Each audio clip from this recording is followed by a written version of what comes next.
नमस्कार। एक बार फिर से आप सभी का इस संस्कृत आढ़व चैनल में हार्दिक स्वागत है, अभिनंदन है। पूर्व की कक्षा में हम सभी लोग तर्क भाषा ग्रंथ का अध्ययन कर रहे थे, जिसमें हम लोगों ने समवायी कारण को पढ़ लिया था। अब असमवायी कारण को पढ़ना प्रारंभ करते हैं। तो आगे कह रहे हैं असमवायी कारणम उच्यते। अब असमवायी कारण को बतलाया जा रहा है। अब एक बात ध्यान दीजिए, समवायी कारण, समवाय शब्द से इनी प्रत्यय लगकर समवायिन मूल शब्द है, बनता है। तो समवाय है जिसके पास समवायः अस्ति अस्य इति समवायी। तो समवायी च तत्कारणम समवायी कारणम। तो समवायी कारण में क्या है कि कार्य समवाय संबंध से उत्पन्न होता है। तो जिसमें उत्पन्न होता है उसी को समवायी कारण कहते हैं। तो वहाँ समवाय संबंध की बात थी। जब हम असमवायी कारण पढ़ रहे हैं तो यहाँ आपको शुरू में अ दिख रहा है कि कहीं ऐसा अर्थ मत लगा लीजिए कि जो समवायी कारण न हो उसे असमवायी कारण कहते हैं। ऐसा अर्थ कतई नहीं लगाना है। असमवायी कारण किसे कहेंगे, इसका लक्षण बाकायदा दिया गया है, उसी के अनुसार हम लोग पढ़ेंगे। और एक बात ध्यान दीजिए कि समवायी कारण, असमवायी कारण, यहाँ जो नय दिखाई पड़ रहा है आप लोग पढ़े ही होंगे कि तत्सादृश्यम अभावश्च तदन्यत्वम तदल्पता अप्राशस्त्यम विरोहश्च नयर्थाः षट् प्रकीर्तिताः। नय के 6 अर्थ हैं। तो यहाँ असमवायी कारण विरोधी अर्थ या उससे भिन्न, मतलब कुछ ऐसा मत मानिएगा। असमवायी कारण किसे कहते हैं इसको न्याय की शब्दावली में ही देखिए। तो लक्षण दे रहे हैं, यत् समवायी कारण प्रत्यासन्नम अवधृत सामर्थ्यम तदसमवायी कारणम। पदच्छेद करेंगे, यत् समवायी कारण प्रत्यासन्नम अवधृत सामर्थ्यम तत् असमवायी कारणम। तत् असमवायी कारणम, उसे असमवायी कारण कहते हैं। लक्षण क्या बताएं कि यत् समवायी कारण प्रत्यासन्नम, जो समवायी कारण में प्रत्यासन्न हो। प्रत्यासन्न निकटता से संबद्ध होना। और अवधृत सामर्थ्यम, जिसका सामर्थ्य, जिसकी कारणता अवधृत हो, निश्चित हो, उसी को असमवायी कारण कहते हैं। कहने का तात्पर्य है कि असमवायी कारण उस कारण को कहते हैं जो समवायी कारण प्रत्यासन्नम, जो समवायी कारण में प्रत्यासन्न हो। प्रत्यासन्न होना, निकटता से संबद्ध होना, जो समवायी कारण में निकटता से रहता हो।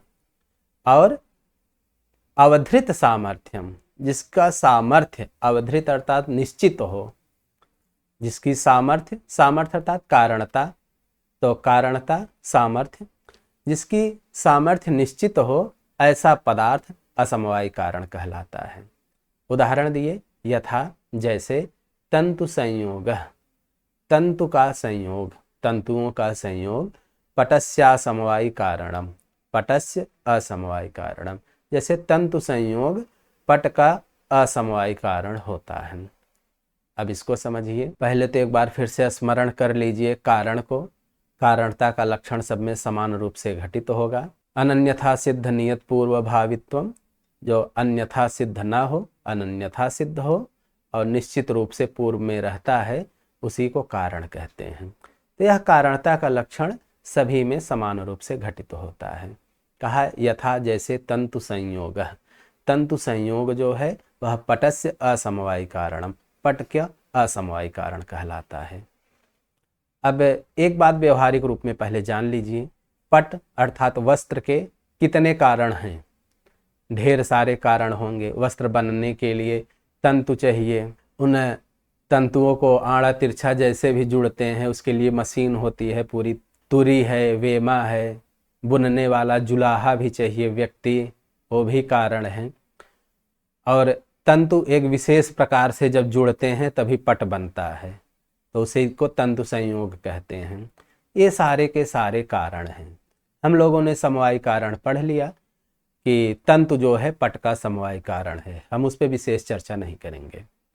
अब आगे देखिए, ढेर सारे अभी भी कारण बचे हुए हैं। उन कारणों में से हमें ढूंढना होगा कि असमवायी कारण कौन होगा। असमवाय कारण का लक्षण दिया गया कि ऐसा कारण जो समवाय कारण में प्रत्यासन्न हो, समवाय कारण में निकटता से रहता है। अब हम देखेंगे समवाय कारण, जैसे पट का समवाय कारण तंतु है, तंतुओं में सबसे निकट कौन रह रहा है? तो ढूंढते ढूंढते हमें मिलेगा, अच्छा तंतु संयोग जो है, तंतु आड़ा तिरछा जो भी अट्टपट्ट जुड़ रहे हैं, तो यह तंतु संयोग ही तंतुओं में निकटता से रह रहा है, क्योंकि तुरी बेमा ये सब तो बहुत दूर की चीज़ें हैं, तंतुओं में कहाँ रहते हैं। तो तंतुओं में रहता है तंतु संयोग, और यह तंतु संयोग जब तक नहीं होता पट बनता नहीं। तो तंतु संयोग की कारणता भी एकदम निश्चित है। तो अब देखिए, इसी तंतु संयोग को पट का असमवाय कारण माना जाता है। और घटित कर लीजिए, क्योंकि यह तंतु संयोग जो पट का समवाय कारण है तंतु, उसी में रहता है। तंतु संयोग यह एक गुण है और यह तंतुओं में रहता है। स्पष्ट ही है, तंतुओं में समवाय संबंध से रहता है यह तंतु संयोग। तो समवाय कारण में प्रत्यासन्न है, निकटता से रह रहा है, और अवधृत सामर्थ्यम, और इसका सामर्थ्य, इसकी कारणता एकदम निश्चित है, कन्फर्म है। जब तक भाई तंतु संयोग होता नहीं, तंतु आपस में जुड़ते नहीं, पट बनता ही नहीं। तो यह तंतु संयोग का सामर्थ्य, कारणता निश्चित है। तो यह तंतु संयोग पट का असमवाय कारण कहलाता है। एक बात और ध्यान दीजिए कि तंतु संयोग को पट का असमवाय कारण माना जा रहा है। अब कोई व्यक्ति ऐसा है जो ढेर सारे तंतु को उठा कर लाया और ऐसे एक साथ रख दिया, कहे देखो सारे के सारे तंतु संयुक्त है, तंतुओं में संयोग है, लेकिन यह तंतु संयोग कहाँ पट उत्पन्न कर रहा है? तो ध्यान दीजिए, सारे तंतु संयोग पट के कारण नहीं होते। ये जो ऐसे उल्टा सीधा लाके रख दिया गया मिला के, तो इस तंतु संयोग को पट का कारण नहीं कहेंगे। क्यों नहीं कहेंगे? क्योंकि कारणता के लक्षण में हमने एकदम पढ़ा है, कारण कौन होता है? जो कार्य के ठीक पहले निश्चित रूप से रहता है और जो अन्यथा सिद्ध नहीं होता, वही कारण कहलाता है। अब जो इस प्रकार का उठ पटांग वाला तंतु संयोग है, ये तो कारण ही नहीं है। असमवाय कारण का बात ही छोड़ दीजिए। तो लक्षण हम लोग जो पढ़े हैं घटित करेंगे, तो सब कारण थोड़ी ना होते हैं। कौन कारण होगा? ऐसा तंतु संयोग जो पट के उत्पन्न होने के ठीक पहले होता है और अन्यथा सिद्ध नहीं होता, वही तंतु संयोग कारण कहलाएगा। एक कारण का सामान्य लक्षण है। और जो ऐसे उल्टा सीधा करके तंतुओं को रखा गया है, वो उसमें कारणता का लक्षण ही नहीं घटित होता, वो कारण ही नहीं है। इस बात को जानते रहिए कि हर तंतु संयोग कारण नहीं बनेगा। कौन सा बनेगा? लक्षण घटित करेंगे तो वहीं समझ में आ जाएगा कौन सा तंतु संयोग कारण बनेगा। तो यहाँ हम देख रहे हैं कि पटस्य असमवाय कारण तंतु संयोग, तंतु संयोग पट का असमवाय कारण होता है। तो एक बात यहीं पर आ गई कि जब तंतु संयोग पट का असमवाय कारण है, लक्षण बता दिए कि समवाय कारण प्रत्यासन्नम, जो समवाय कारण में प्रत्यासन्न हो, निकटता से रहता हो। यह तंतु संयोग जो पट का समवाय कारण तंतु है, तंतुओं में समवाय संबंध से रहता है। तो यहाँ ये प्रत्यासन्नम ऐसा क्यों कह दिए? परेशान करने के लिए। हम लोग अच्छे से समवाय संबंध समझ चुके थे, यही कह देते यत् समवाय कारण समवेतम अवधृत सामर्थ्यम तदा समवाय कारणम। जो समवाय कारण में समवाय संबंध से रहता हो और जिसकी कारणता निश्चित हो, उसी को असमवाय कारण कहते हैं। और तंतु संयोग में बड़े अच्छे से घटित भी हो जाता है। तो समवाय कारण में जो समवाय संबंध से रहता हो। अब देखिए, जब समवाय कारण कहा गया तो किसका समवाय कारण? कार्य का। कार्य हमारा पट है, तो पट का समवाय कारण तंतु है, तंतुओं में समवाय संबंध से तंतु संयोग रहता है। प्रत्यासन्नम न कहकर समवेतम कह दिए होते तो बड़ा सरल समझ में आ जाता। प्रत्यासन्न क्यों रखा गया? इसका विशेष प्रयोजन है, अभी आगे स्पष्ट हो जाएगा। तो असमवाय कारण इतनी बात समझ में आ गई। अब देखिए, इसका थोड़ा परीक्षण भी कर लेते हैं, फिर आगे और भी घटित कर लेते हैं कि यहाँ जो कहा गया समवाय कारण प्रत्यासन्नम, अवधृत सामर्थ्यम, समवाय कारण प्रत्यसन्नम न कहते, केवल कह देते अवधृत सामर्थ्यम तद समवाय कारणम। अगर इतना ही बात कह देते तो अवधृत सामर्थ्यम अर्थात जिसकी कारणता निश्चित है वह असमवाय कारण कहलाता है। तो जितने कारण हैं सबकी कारणता निश्चित है, तो सारे के सारे कारण असमवाय कारण कहलाने लगते हैं। असमवाय कारण कहलाता ही जो समवाय कारण हैं, जो निमित्त कारण हैं, उनको भी असमवाय कारण हम कहने लगते। तो लक्षण में अतिव्याप्ति दोष आ जाता। अगर केवल इतना कह देते कि समवाय कारण प्रत्यासन्नम तत् असमवाय कारणम, अवधृत सामर्थ्यम क्यों कहा गया? तो यही बात कि जो समवाय कारण में प्रत्यासन्न है, जो समवाय कारण में रहता है, उसी को असमवाय कारण कहते हैं। इतना लक्षण हो जाता। जैसे पट है, पट का समवाय कारण तंतु है, तंतुओं में तंतु रूप रहता है। तो इस लक्षण के हिसाब से जब अवधृत सामर्थ्यम न कहा जाता तो तंतु रूप भी पट का कारण बनने लगता। तो इसलिए अवधृत सामर्थ्यम कहा कि भाई सब कुछ कारण नहीं बनेगा, जिसकी कारणता निश्चित हो, जिसका सामर्थ्य निश्चित हो, वही पदार्थ असमवाय कारण कहलाएगा। नहीं तो ऐसे समवाय कारण में जितनी चीजें हैं सब के सब उस कार्य के असमवाय कारण बनने लगते हैं। तो सब के सब नहीं बनेंगे, इस बात का भी ध्यान रखिए।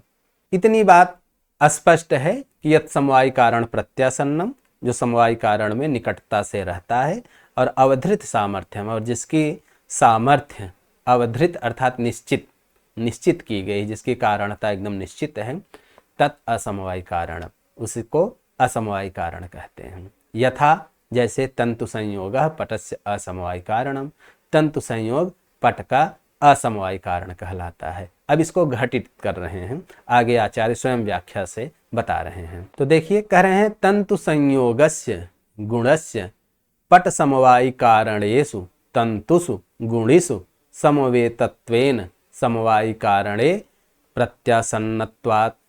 बताएं कि तंतु संयोग जो है पट का असमवाय कारण है।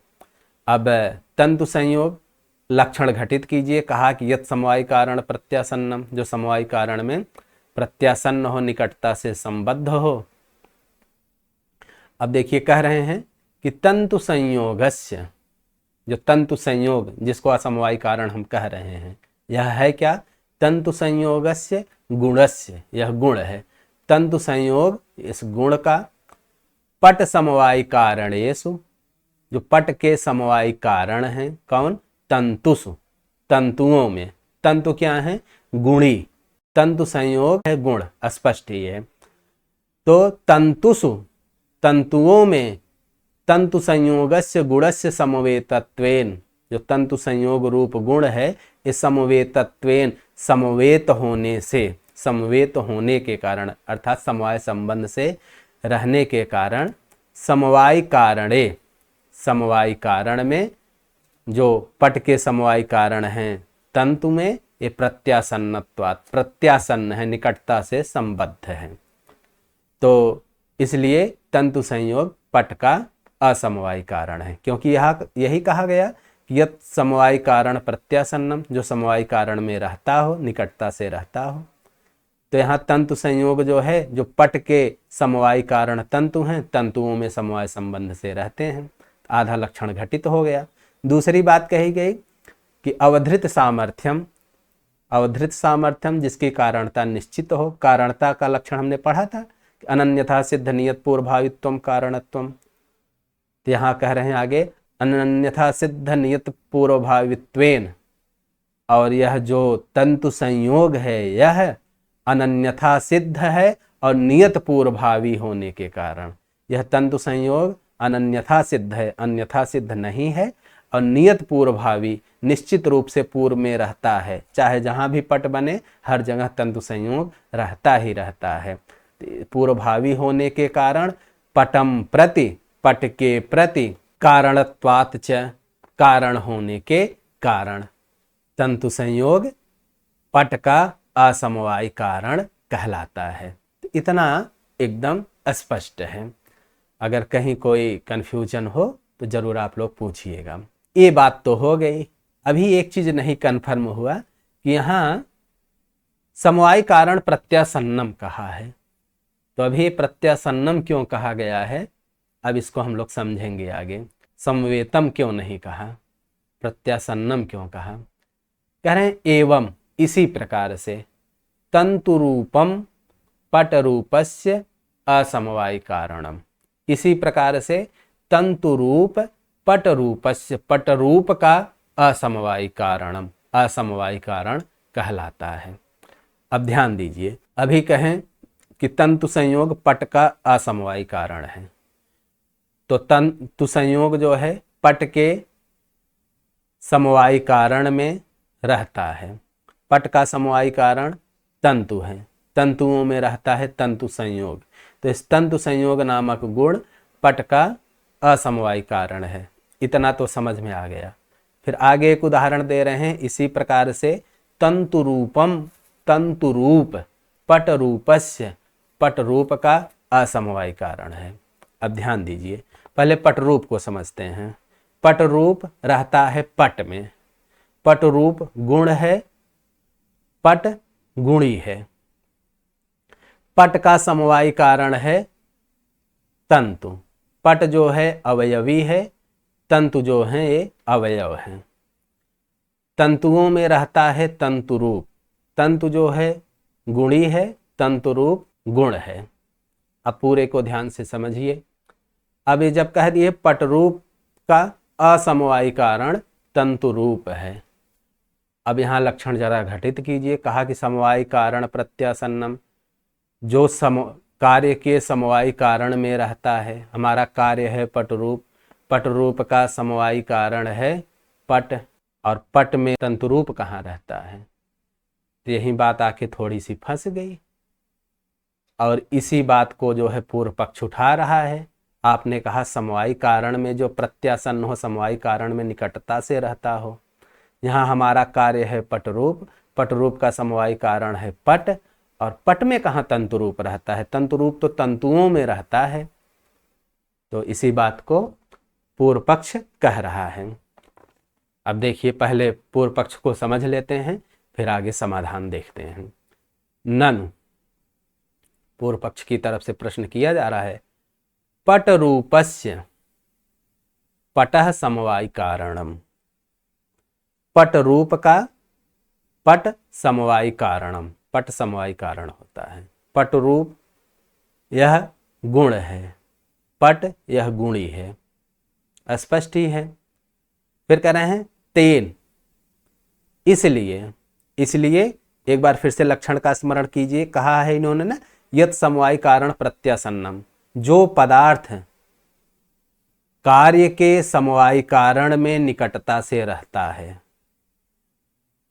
पटरूप का समवायी कारण है पट, उसमें जो निकटता से रहेगा वही पटरूप का असमवायी कारण कहलाएगा।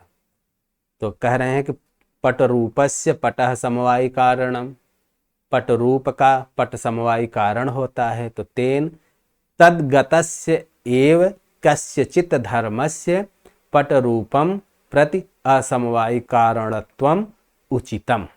तो तेन, इसलिए तद्गतस्य, तद्गत मतलब उस पटगत, पट में ही रहने वाले, कस्यचित् धर्मस्य, किसी धर्म का, पटरूपम प्रति, पटरूप के प्रति, असमवायी कारणत्वम, असमवायी कारण होना उचितम, यही न्याय संगत है, यही उचित है। क्योंकि आपने लक्षण दिया जो समवायी कारण में प्रत्यासन्न हो, जो समवायी कारण में रहता हो। किसके समवायी कारण में? कार्य के। ये बताए थे सापेक्ष होता है, जब भी कारण कहा जाए तो कार्य के।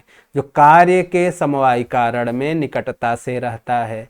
हमारा कार्य है पटरूप, पटरूप का समवायी कारण है पट। अब पट में ही जो कोई रहता हो निकटता से, उसी चीज को, उसी पदार्थ को हम पटरूप का असमवायी कारण मानेंगे, यही उचित है। यही आपने लक्षण भी दिया है। यह पूर्व पक्ष की तरफ से ऐसा प्रश्न किया गया। आगे और स्पष्ट कर रहे हैं कि तस्य एव समवायी कारण प्रत्यासन्नत्वात्, क्योंकि उस समवायी कारण में जो भी धर्म होगा, उस पट में जो भी धर्म होगा, उसी धर्म का समवायी कारण में प्रत्यासन्नत्वात्, प्रत्यासन्न होने के कारण। अब इसको समझिए कि पट रूप का समवायी कारण है पट। अब पट में जो भी धर्म रहेगा, गुण हो, जो भी गुण होगा, वो पट में समवाय संबंध से रहेगा। तो जो पट में जो कुछ भी धर्म है उसी को हम कहेंगे कि पट रूप के समवायी कारण में वह धर्म प्रत्यासन्न है। मतलब कहने का तात्पर्य है पट रूप का असमवायी कारण किसे माना जाए? ऐसा धर्म जो पट में रह रहा हो। पट में जो धर्म रहेगा उसी को हम मानेंगे कि यह पट रूप के समवायी कारण में प्रत्यासन्न है। इसी बात को कह रहे हैं।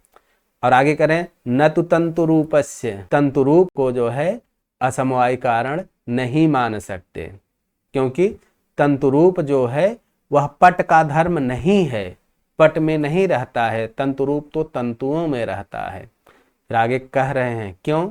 क्योंकि तस्य, उस तंतु रूप का समवायी कारण प्रत्यासत्यभावात्, तस्य समवायी कारण प्रत्यासत्ति अभावात्, जानते रहिए। तस्य, उस तंतु रूप का, तंतु रूप जो है समवायी कारण, जो हमारा कार्य है उसके समवायी कारण, कार्य है पट रूप। पट रूप का समवायी कारण पट, पट में तंतु रूप की प्रत्यासत्ति अभावात्, प्रत्यासत्ति का अभाव है, अर्थात तंतु रूप पट में निकटता से नहीं संबद्ध है। तंतु रूप तो तंतुओं में रहता है, पट में कहाँ रहता है? यह पूर्व पक्ष की तरफ से कहा गया। अब इसका हम लोग समाधान देखते हैं। एक बार समस्या को शार्ट रूप में समझिए कि तंतु रूप को पट रूप का समवायी कारण नहीं मान सकते, पूर्व पक्ष की तरफ से कहा जा रहा है। क्यों? क्योंकि आपने कहा जो समवायी कारण में प्रत्यासन्न हो, पट रूप का समवायी कारण है पट, और पट में जो धर्म रहेगा उसी को मानेंगे कि यह समवायी कारण में प्रत्यासन्न है। और आप कह रहे हैं तंतु रूप को असमवायी कारण माने, तो तंतु रूप पट में कहाँ रहता है? तंतु रूप तो तंतुओं में रहता है, तो इसलिए तंतु रूप को पट रूप का समवायी कारण नहीं मान सकते। अब आगे न्याय के आचार्य इस पर समाधान दे रहे हैं। तो इतनी बात सुने आचार्य एकदम बिगड़ गए, कहें मैवम, एकदम मना कर दिए, फिजूल की बातें कर रहे हैं, एकदम डांट दिए मैवम। अभी तक तो जहाँ कुछ सही प्रश्न होता था तो कहते थे सत्यम, थोड़ा और अगर इधर उधर बात है न से शुरू करते थे। अब यहाँ सीधे कहें मैवम, सीधे माँ एवं, ऐसा मत कहो, चुप रहो, पहले विषय को समझो। क्यों ऐसा कह रहे हैं? क्योंकि लक्षण जो उन्होंने बताया भी हमने लक्षण को सही से समझा ही नहीं। लक्षण को जब समझ लेंगे तो ये सब फिजूल की बातें आएंगी ही नहीं। कह रहे हैं तत्समवायी कारण प्रत्यासन्नस्यापि परंपरया समवायी कारण प्रत्यासन्नत्वात्। अब देखिए तंतु रूप पट रूप का असमवायी कारण है। कहा, एक बात ध्यान दीजिए, लक्षण में हमने कहा है कि समवायी कारण में जो प्रत्यासन्न हो, प्रत्यासन्न का अर्थ होता है निकटता से संबद्ध होना, निकट संबंध होना। अब हमने थोड़ी ना कहा है जो समवायी कारण में समवाय संबंध से रहता हो, हमने कहा समवायी कारण में जो निकटता से संबद्ध हो। और यह प्रत्यासत्ति जो है, निकटता से संबंध होना, यह कहीं साक्षात हो सकता है, कहीं परंपराया हो सकता है। परंपरा इससे मेरे दोस्त का दोस्त है, कुछ ऐसा। तो कह रहे हैं कि तत्समवायी कारण प्रत्यासन्नस्य अपि परंपराया समवायी कारण प्रत्यासन्नत्वात्। अब कह रहे हैं कि वह जो तंतु रूप है वह भी समवायी कारण में प्रत्यासन्न है। कैसे प्रत्यासन्न है? प्रत्यासन्न का अर्थ होता है निकटता से संबद्ध होना, और यह निकटता से संबद्ध होना कहीं साक्षात हो सकता है, अर्थात कार्य का जो समवायी कारण है उसी में प्रत्यासन्न है, डायरेक्टली वहीं रह रहा है। कहीं ऐसा हो सकता है कार्य का जो समवायी कारण है उस समवायी कारण का जो समवायी कारण है उसमें प्रत्यासन्न हो, उसमें निकटता से रहता हो। कहीं यह साक्षात होता है, कहीं परंपराया होता है।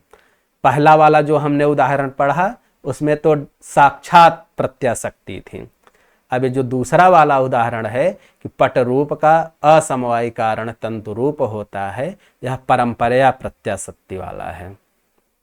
यही कह रहे हैं तत् और वह समवायी कारण प्रत्यासन्यस्य अपि, समवायी कारण के समवायी कारण में प्रत्यासन्नस्य, जो प्रत्यासन्न है वह तंतु संयोग, वह परंपरा से समवायी कारण प्रत्यासन्नत्वात्, समवायी कारण में प्रत्यासन्न होने के कारण वह असमवायी कारण कहलाएगा। तो ऐसा मत कहिए। अब समझिए, घटित कीजिए।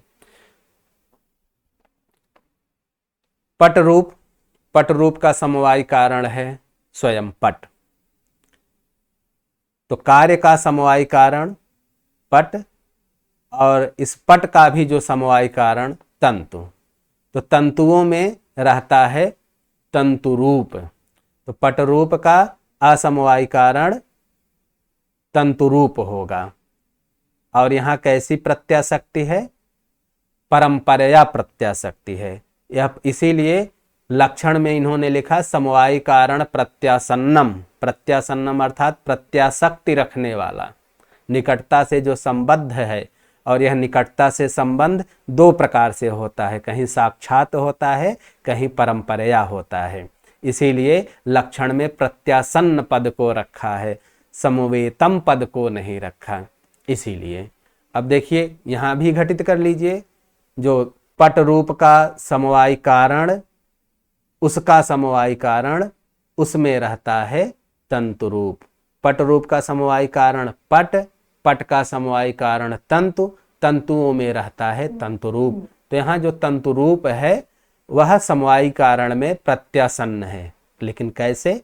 परंपराया। इसलिए यह एकदम युक्त है। तो यह जो लक्षण दिया गया समवायी कारण प्रत्यासन्नम अवधृत सामर्थ्यम तद समवायी कारणम, यह दोनों उदाहरणों में घटित हो जाता है। अब दोनों में एक डिफरेंस देखिए। पट का असमवायी कारण तंतु संयोग। पट जो है वह द्रव्य है, द्रव्य का उदाहरण देखा गया। अब दूसरा उदाहरण हम देखते हैं पट रूप का। पट रूप गुण है, गुण का उदाहरण हम लोगों ने देखा। तो जानते रहिए। और असमवायी कारण गुण होंगे या कर्म होंगे। असमवायी कारण द्रव्य नहीं होता। कुछ बातें जानते रहिए, बाद में अपने आप सब चीजें समझ में आने लगेंगी। यहाँ एक बात और जानना है हम लोगों को, ये जो साक्षात प्रत्याशक्ति है और जो परंपराया प्रत्याशक्ति है, इसको तो विषय लगभग स्पष्ट ही हो गया है। तो अगर स्पष्ट हो गया है तो और स्पष्ट कर लीजिए। अब देखिए, तंतु संयोग पट का असमवायी कारण है और तंतु संयोग की जो प्रत्याशक्ति है वो साक्षात प्रत्याशक्ति है। वो एकदम डायरेक्टली कार्य के समवायी कारण में रहता है। कार्य है हमारा पट, उसका समवायी कारण है तंतु और तंतुओं में ही रहता है तंतु संयोग। तो यहाँ साक्षात प्रत्याशक्ति है। इसको कहते हैं कार्य एकार्थ प्रत्याशक्ति। कार्य एक अर्थ प्रत्याशक्ति। जोड़ लीजिए, इसमें क्या है प्रत्याशक्ति कि कार्य के साथ एकार्थ, एक अर्थ में, एक पदार्थ में प्रत्याशक्ति निकटता से संबद्ध होता है। कार्य है हमारा, घटित कर लीजिए, पट और इधर है आपका तंतु संयोग। तो यह कार्य के साथ एक अर्थ में, एक अर्थ क्या है वो? तंतु। हमारा इधर है पट और इधर है तंतु संयोग। तंतु संयोग और पट दोनों एक अर्थ में। एक अर्थ क्या है वो? तंतु। इसमें जो है रहते हैं, निकटता से रहते हैं। तंतुओं में पट समवाय संबंध से रहता है और तंतुओं में तंतु संयोग समवाय संबंध से रहते हैं। कार्य एकार्थ प्रत्याशक्ति का अर्थ यही हुआ कि हमारा जो भी वह पदार्थ असमवाय कारण है, वह जो हमारा कार्य है उसके साथ एक अर्थ में उसकी प्रत्याशक्ति होती है। असमवाय कारण है तंतु संयोग और हमारा कार्य जो है वह है पट। पट और तंतु संयोग दोनों जो है तंतुओं में एक अर्थ में ही दोनों की प्रत्याशक्ति है, दोनों रहते हैं समवाय संबंध से। तो यह है कार्य एकार्थ प्रत्याशक्ति, अर्थात जो हमारा वह असमवाय कारण पदार्थ है वह कार्य पदार्थ के साथ एक अर्थ में दोनों की प्रत्याशक्ति होती है, दोनों एक ही पदार्थ में समवाय संबंध से रहते हैं।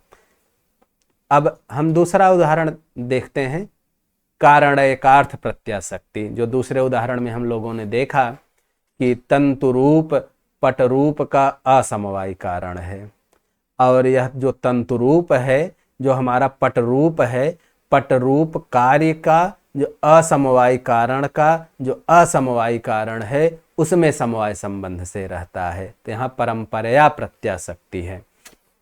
इस परंपरया प्रत्याशक्ति को कहते हैं कारण एकार्थ प्रत्याशक्ति। अब देखिए, कारण एकार्थ, कारण के साथ एक अर्थ में प्रत्याशक्ति। अब कारण के साथ, अब इसको समझिए, इसको क्यों कहते हैं कारण एकार्थ प्रत्याशक्ति। जो हमारा कार्य पदार्थ है, कार्य पदार्थ है हमारा यहाँ पट रूप। पट रूप का जो कारण है, पट रूप का कारण है पट, तो यह कारण के साथ एक अर्थ में इसकी प्रत्याशक्ति होती है। तो जो पट रूप कार्य है उसका कारण है पट, और पट रहता है तंतुओं में समवाय संबंध से, और तंतु रूप भी रहता है समवाय संबंध से तंतुओं में। तो जो परंपरया प्रत्याशक्ति होती है उसमें उसे कारण एकार्थ प्रत्याशक्ति कहते हैं। कारण एकार्थ, देखिए जहां कारण कहा गया तो स्पष्ट है कि कारण किसका, कार्य का। तो अर्थात कार्य के कारण के साथ एक अर्थ में प्रत्याशक्ति, एक अर्थ में समवाय संबंध से रहना। अब घटित कीजिए, कार्य का कारण पट रूप का कारण पट, पट जो है तंतुओं में समवाय संबंध से रहता है, और इधर जो है तंतु रूप भी समवाय संबंध से तंतुओं में रहता है। तो परंपरया प्रत्याशक्ति को कहते हैं कारण एकार्थ प्रत्याशक्ति, अर्थात कार्य का जो कारण है उस कारण का और इधर असमवाय कारण का एक अर्थ में प्रत्याशक्ति होती है, एक अर्थ में समवाय संबंध से रहते हैं। तो इतनी बात हो गई। आशा है कि कार्य एकार्थ प्रत्याशक्ति और कारण एकार्थ प्रत्याशक्ति एकदम स्पष्ट हो गया होगा। तो यहीं पर असमवाय कारण आपका पूरा होता है। लेकिन यहाँ एक बात ध्यान दीजिए, असमवाय कारण का यहाँ जो उदाहरण हम लोगों ने देखा कि एक तो दे दिया गया पट का असमवाय कारण, द्रव्य का असमवाय कारण हमने देखा। दूसरा उदाहरण दिया पट रूप का असमवाय कारण तंतु रूप, यहाँ गुण के असमवाय कारण वाला उदाहरण दिया गया। लेकिन कर्म का उदाहरण नहीं दिया गया है। कर्म अर्थात क्रिया। अब इसको हम थोड़ा अपने हिसाब से समझ लेते हैं। जैसे मान लीजिए कोई 4 व्हीलर है गाड़ी, या मान लीजिए ट्रेन है चल रही है, तो इसमें गमन क्रिया हो रही है, तो जा रही है गमन क्रिया। अब समझिए इस गमन क्रिया का समवाय कारण क्या है। समवाय कारण क्या होगा, स्वयं ट्रेन होगी या जो 4 व्हीलर है वही है। इस गमन क्रिया का समवाय कारण वो 4 व्हीलर, वो कार ही समवाय कारण है। असमवाय कारण क्या होगा, असमवाय कारण है उसके पहिए का चलना। उसके पहिए चल रहे हैं तो पूरी गाड़ी चल रही है। अब देखिए गाड़ी चल रही है, इस गमन क्रिया का समवाय कारण है वह स्वयं गाड़ी, और असमवाय कारण क्या होगा, उसके पहिए का चलना। अब देखिए पहिए में जो गमन क्रिया है वही गाड़ी के गमन क्रिया का असमवाय कारण है। तो इस दोनों में कौन सी, साक्षात प्रत्यय है या परंपरा प्रत्यय है? यहाँ ध्यान दीजिए, परंपरा प्रत्यय है। कैसे कि गाड़ी है, गाड़ी के समवाय कारण कौन होंगे? गाड़ी के जितने पार्ट्स हैं वो सारे पार्ट्स उसके समवाय कारण हैं, और उन्हीं पार्ट्स में से एक पार्ट है चक्का उसका। अब चक्के में जो गमन क्रिया रह रही है, गोल गोल घूम रही है, वो क्रिया वो उस पहिए में समवाय संबंध से रहती है। और अब ध्यान दीजिए, पहिए का चलना गाड़ी के चलने में असमवाय कारण है। अब गाड़ी का चलना, पहिए का चलना, संबंध पूरा जोड़िए। गाड़ी का चलना, गाड़ी का समवाय कारण स्वयं गाड़ी, उसका समवाय कारण चक्का, जितने पार्ट्स हैं, और चक्के में रह रहा है, उस पहिए में रह रहा है, उस पहिए का चलना। तो यहाँ पर समवाय कारण, ये गाड़ी के चलने के समवाय कारण के समवाय कारण में वह पहिए का चलना है। तो यहाँ परंपरा प्रत्यय है। अब किसी भी चीज को ऐसे, जैसे मनुष्य का चलना, इसको मनुष्य चल रहा है, यहाँ गमन क्रिया है, इस गमन क्रिया का समवाय कारण वो मनुष्य या जो जानवर जो कोई भी है वो स्वयं है। असमवाय कारण क्या होगा? उसके पैर का चलना। अब देखिए, गमन क्रिया का समवाय कारण वह स्वयं मनुष्य, मनुष्य का समवाय कारण इसके जितने पार्ट्स हैं, और उसी एक पार्ट पैर में रह रही है वो गमन क्रिया। तो समवाय कारण के समवाय कारण में प्रत्यासन्न है। तो ये सब चीजें जानते रहिए। साक्षात प्रत्याशक्ति केवल आपको देखने को मिलेगी द्रव्य में, जो द्रव्य के असमवाय कारण होंगे। परंपरा प्रत्याशक्ति गुण और कर्म दोनों में देखने को मिलेंगे। तो आशा है कि विषय अच्छे से समझ में आया होगा। अच्छे से पढ़िए, खूब अच्छे से समझिए। अगर कहीं कोई दिक्कत है तो अवश्य पूछिए। अब असमवाय कारण यहीं पर पूरा होता है, और आशा है कि असमवाय कारण अच्छे से समझ में आया होगा। और अच्छे से अगर समझना है तो ये जो किताब में जितने उदाहरण दिए गए हैं, इतना ही नहीं, आप स्वयं से हर द्रव्य में, हर गुण में, हर कर्म में लक्षण को घटाइए, व्यवहारिक रूप में जानिए। क्योंकि कहा गया है कि शास्त्राण्य धीत्यापि भवन्ति मूर्खाः यस्तु क्रियावान पुरुषः स विद्वान। जो केवल शास्त्र पढ़ते हैं और उस शास्त्र का व्यवहारिक अर्थ नहीं जानते, व्यवहार में प्रयोग नहीं करते हैं, वो मूर्ख होते हैं। शास्त्र पढ़कर भी लोग मूर्ख होते हैं, और विद्वान वही बनता है जो उसका व्यवहारिक प्रयोग करता है। आप लोग अवश्य कीजिए। आज की कक्षा में बस इतना ही। अब अगली कक्षा में हम लोग निमित्त कारण को पढ़ेंगे, और उससे भी ज़्यादा ज़रूरी है कि एक बार पूरा अवश्य रिवीजन कर लीजिए।